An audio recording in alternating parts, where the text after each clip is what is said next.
အဲ့လိုမျိုးတွေအစီအစဉ်ရှိတယ်ပြီးလို့ရှိရင်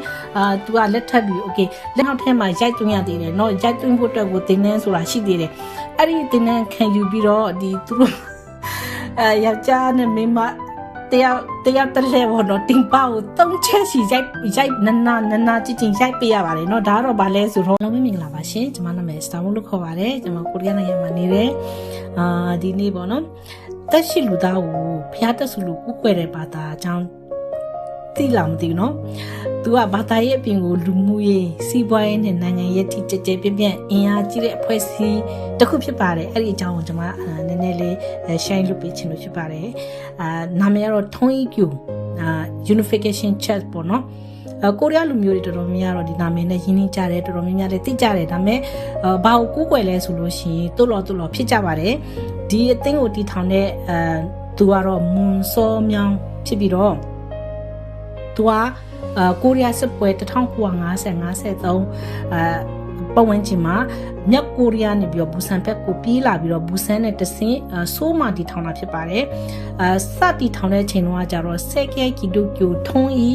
ရှင်လျောင်ဟျော့ဖယ်ပေါ့ကဘာလုံးဆိုင်ရန်ခရစ်ယာန်ဘာသာပေါင်းစည်းရေးအတွက်တရှင်တော်ဖွဲ့စည်းဆိုပြီးတော့နာမည်ပေးပါတယ်ပြီးတော့step by step ပေါ့တဆင်းစင်းနဲ့သူကဒီနာမည်ကိုပြောင်းပြီးတော့ခရစ်ယာန်ဆိုတဲ့နာမည်ကိုဖြုတ်ပြီးတော့ဆက်ကဲဖြောင်းဝါထုံးဤကကြောင်းရောနပ်ကဘာလုံးရင်းချမ်းတော်မိသားစုပေါ့ဖွဲ့စည်းအဲ့လိုမျိုးနဲ့သူပြောင်းလိုက်တယ် anyway ဘယ်လိုပဲဖြစ်ဖြစ်တော့သူနာမည်ကတော့ရှိတာဖြစ်တဲ့ကြောင့်ဒီနေ့ချင်းတီကိုသူ့ကိုလိုင်းတိုရှိထုံးအီကျူလိုပဲလူရသိကြပါတယ်ဆိုတော့ဒီထုံးကျူอ่ะပေါ့နော်ဘယ်ဘာဝအခြေခံပြီးတော့တီထောင်ထားတဲ့ဘာသာလဲဆိုလို့ရှိရင်သူကခရစ်ယာန်ကျမ်းစာအုပ်ကိုအခြေခံတာဖြစ်ပါတယ်သူကJesus စာဆိုလို့ရှိရင်မေရှာဆိုမဲ့လူသားမေရှာဆိုမဲ့လဝကတိုင်မှာလူတွေကတတ်တာဖြစ်တဲ့ကြောင့်သူကဒီကက်တင်ချင်းအထမမြောက်နိုင်သူ complete မလုပ်နိုင်ပေါ့လေဝင်းပိုင်းဆိုင်ရာတော့အောင်မြင်လိမ့်မယ်ဒါပေမဲ့ရုပ်ပိုင်းဆိုင်ရာကျတော့သူက Mary မလုပ်တဲ့လူသားဖြစ်တဲ့ကြောင့် complete မလုပ်နိုင်ဘူးလို့သူကခံယူထားတာဖြစ်ပါတယ်เนาะအများကြီးရှိတဲ့အထက်မှာအဓိကချက်၃ချက်ကိုကျွန်မပြောမယ်ဆိုလို့ရှိရင်တော့ဗောနော်ဒါသူကနံပါတ်1မူလအပိဒါဒီမူလအပိကကြတော့ဒီခရစ်ယာန်ဘာသာမှာယုံကြည်ထားတဲ့အာဒန်နဲ့အေဝါရဲ့နာမခံချင်းကြောင့်အပိတရားဟာဝင်လာတာဖြစ်တယ်လေဒါမဲ့ဒီလူကဘလို့ဒီကျမ်းပိုက်ကိုသူကအနဲ့ပြန်ပြီးတော့သူလူရဆွဲလဲဆိုလို့ရှိရင်အေဝါဟာဆိုလို့ရှိရင်စာတန်နဲ့ပေါက်ပြန်ပြီးတော့ဂိုင်းနာဆိုတဲ့လူသားကိုမွေးလာတယ်ဒီဂိုင်းနာနဲ့ပြီးတော့စင်သက်ပေါက်ဖွာလာတဲ့အခုလက်ရှိကဘာပေါ်မှာရှိရလူသားအားလုံးကဆိုလို့စာတန်ရဲ့အသွေးဖြစ်တဲ့အတွက်ကြောင့်ဒါညစ်ပတ်တယ်ညဉ့်ညမ်းတယ်ဒါကမတန့်ရှင်းဘူးအဲ့လိုမျိုးသူကဒီကြမ်းပိုက်ကိုဒီလိုသူကသူ့တဘောနဲ့သူကျင်းထက်လိုက်တယ်ပေါ့နော်အခုကလည်းပြောကျင်းထက်ပလိုက်တယ်โอเคနံပါတ်2ကကြတော့ခုနပြောတဲ့ဒီညဉ့်ညမ်းတဲ့အသွေးကိုသူကပြန်ပြီးတန့်စင်ဖို့ပေါ့နော်သွေးကြောလိုင်းကိုပြန်ကျူရမှာဖြစ်ပါတယ်ဒါကြတော့ဟျွန်းထုံဘုတ်ကျူယူခေါ်တယ်ပေါ့နော်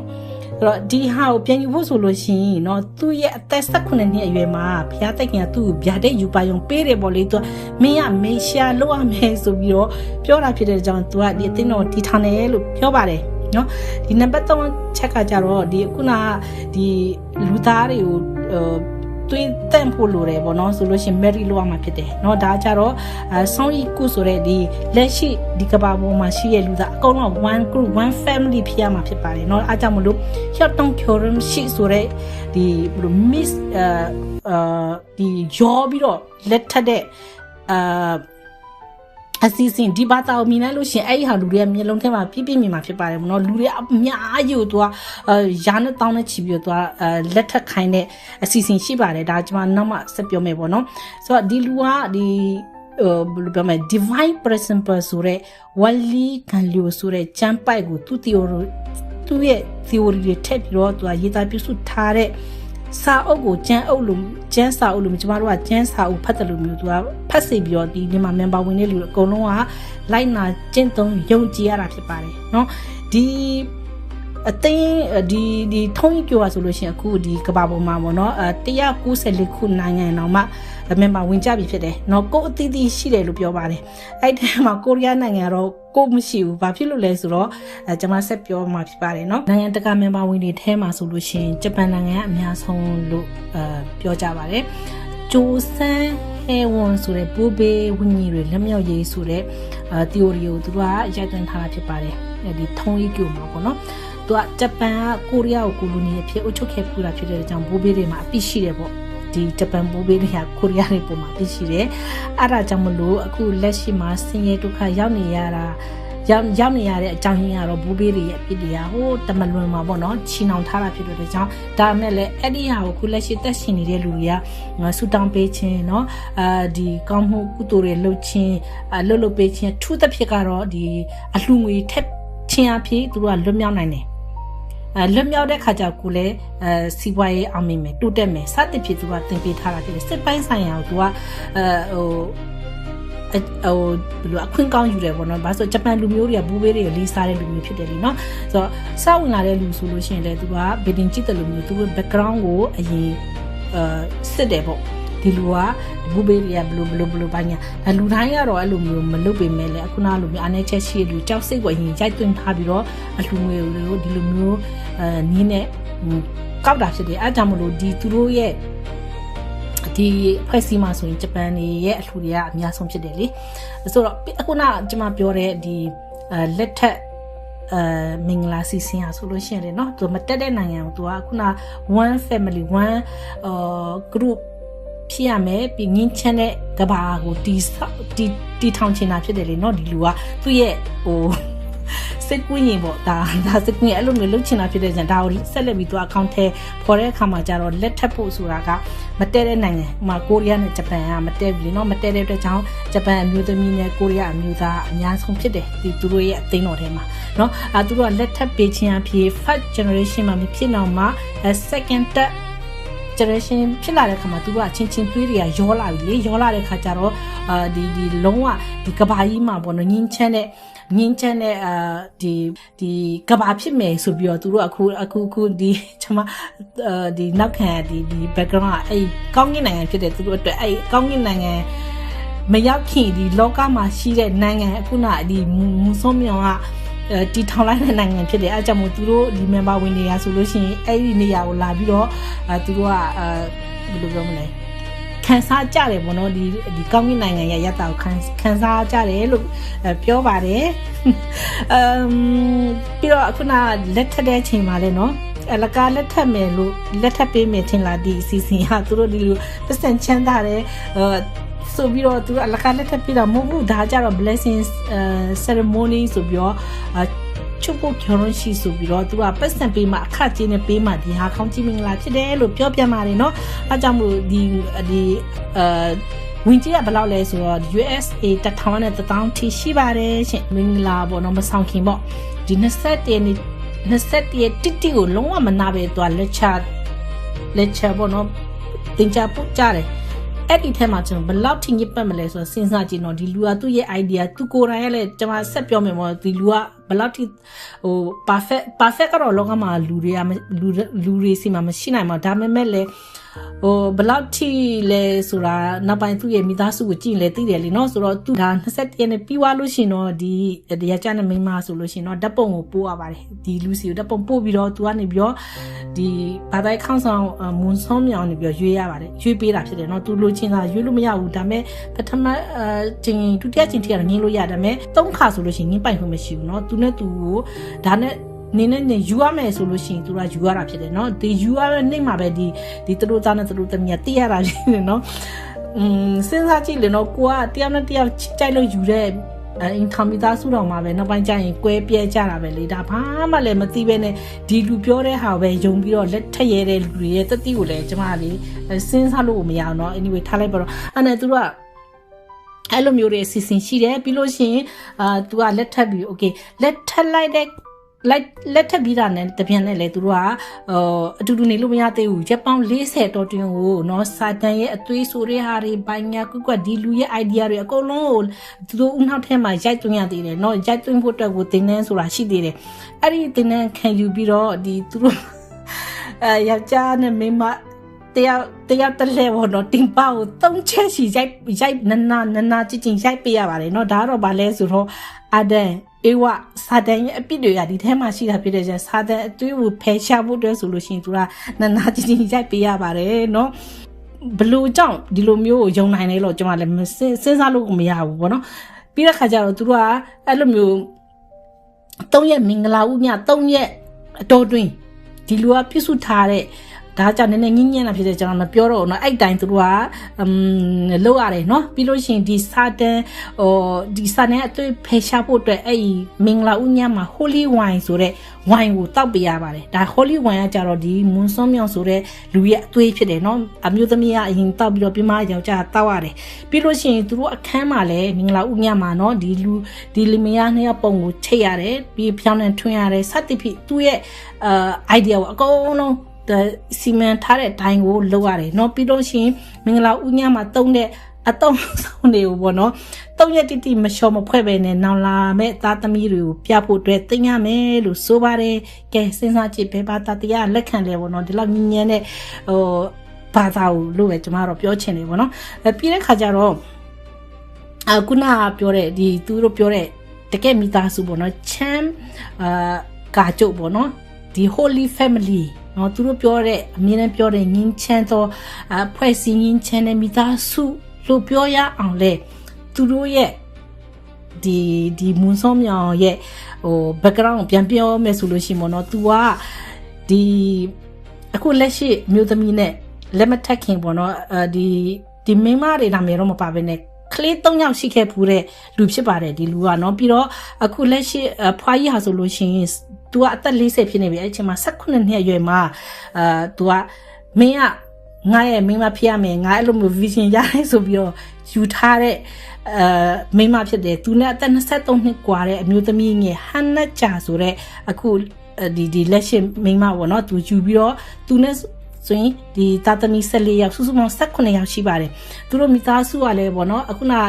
ဒီ Holy Family Holy Parents လို့ပြောရအောင်ကလည်း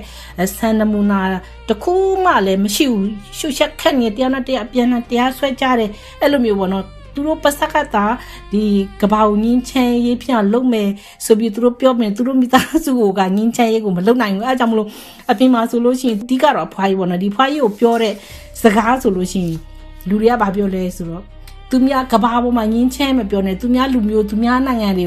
ကိုသိမလားဆွဲပြီးတော့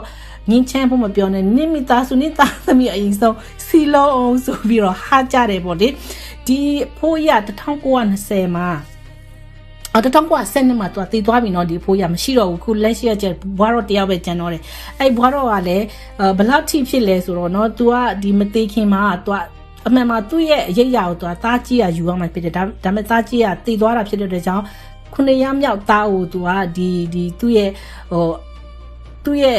အမွေပေါ့နော်ဒီဆက်လက်ခံမဲ့သူဖြစ်သူကဒီတရားဝင်ကြေညာထားတာဖြစ်တယ်ဒါပေမဲ့သူကတေးလဲတေးရောဒီဘွားတော့ချက်ချင်းထဖောက်လာပြီးတော့ပေါ့နော်ငါ holy man ဖြစ်တယ်သူကဒီတန်ရှင်းမြင့်မြတ်တဲ့အမေဖြစ်တယ်ပေါ့နော်ဒီကဘာပေါ်မှာတူရီတော့သမီးသူကခုနသူယောက်ျားလူပဲသူကလည်းမေရှားပဲနော်မေရှားဖြစ်တယ်ငါမရှိနေဆိုတာလည်းဖြစ်လာမှာမဟုတ်ဘူးဆိုပြီးတော့သူသားနဲ့နေရာလူကြတယ်ရုံရောက်ဘာရောက်ပေါ့နော်မှုတွေလည်းဖြစ်ကြတယ်ဆိုတော့သူသားကိုခုသူအမေရိကကိုနှင်ထုတ်ပလိုက်တယ်အဲ့အကြောင်းလေးအများကြီးရှိသေးတယ်နောက်မှကျွန်မပြောမယ်ထိုင်နေတော့မပြီးပေါ့နော်ဆိုပြောချင်တဲ့သဘောอ่ะပေါ့နော်ဒီဘာသာကိုယုံတဲ့လူတွေကိုယ်တိုင်ကလည်းသူတို့မိသားစုလည်းမသိတာလည်းမသူတို့မိသားစုအကြောင်းကိုလည်းဒီအခုကျမတော်မသိတယ်ဆိုလို့ရှိရင်မသိเสียအကြောင်းမရှိဘူးလေနော်ကျမစဉ်းစားလို့မရတာဒါပေမဲ့အခုချိန်ထိနော်ယုံနေတဲ့လူတွေရှိတယ်လိုလိုလားလားနဲ့ကိုယုံကြည်ကြတာအဲ့အလှငွေပေးတဲ့ဟာလေလိုလိုလားလားနဲ့ကိုပေးကြတာเนาะအလှငွေပေးတဲ့အကြောင်းကိုလည်းเนาะကျမတို့ခရစ်ယာန်မှာဆိုဆက်ဖို့တဖို့ဆိုတာရှိရเนาะဆက်ဖို့တဖို့ကကျန်းစာမှာပါတယ်ပေးရင်ပေးမပေးဘူးဆိုမပေးတဲ့လူနဲ့ပဲဆိုင်တယ်ဒါမဖြစ်မနေပေးရမယ်ဆိုရင်ဥပဒေလည်းမရှိဘူးเนาะ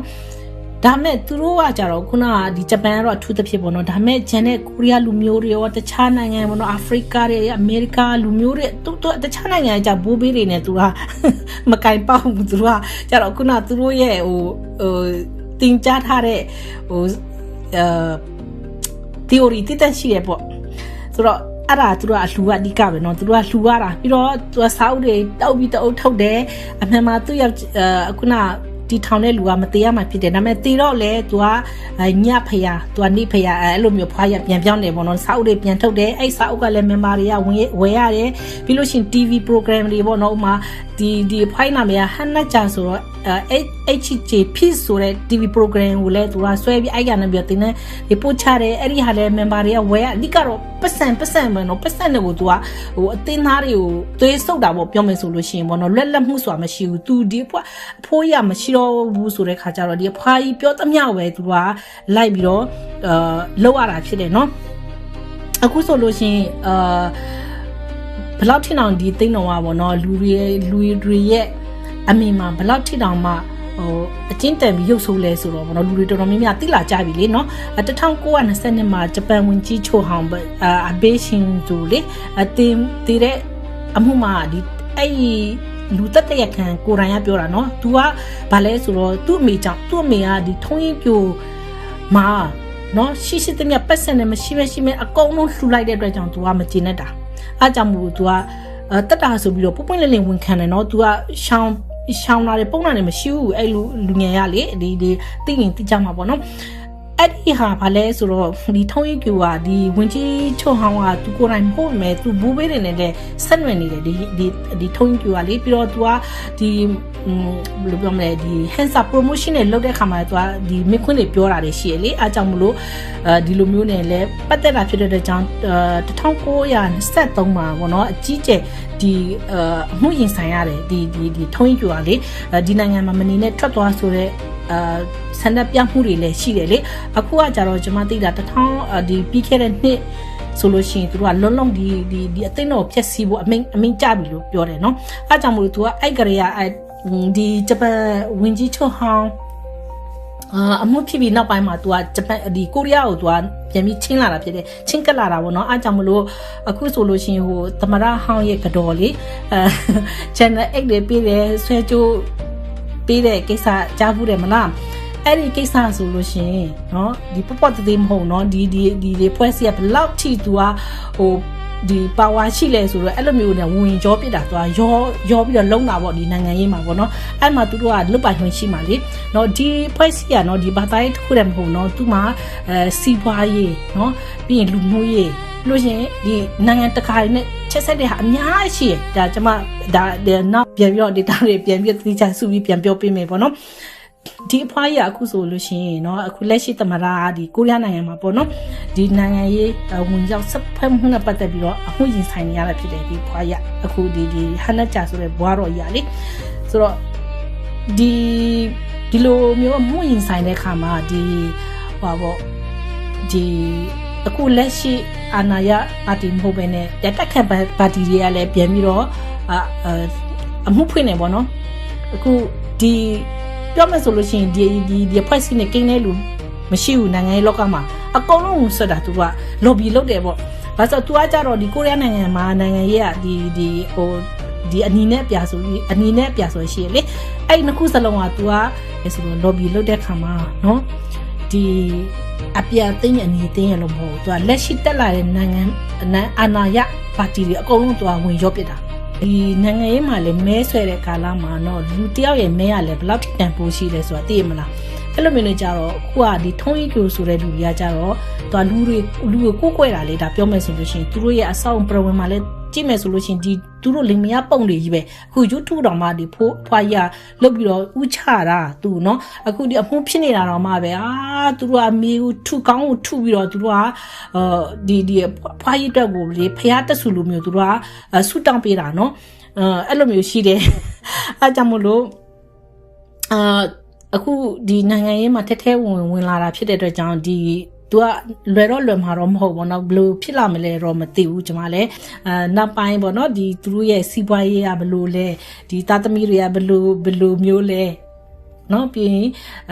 ဘလို့ဒီအတွင်းရင်းနဲ့ပတ်သက်ပြီးတော့ဒီဘာသာရေးနဲ့ဘလို့ချင်းကလေးဆိုတဲ့ဟာကိုကျွန်မ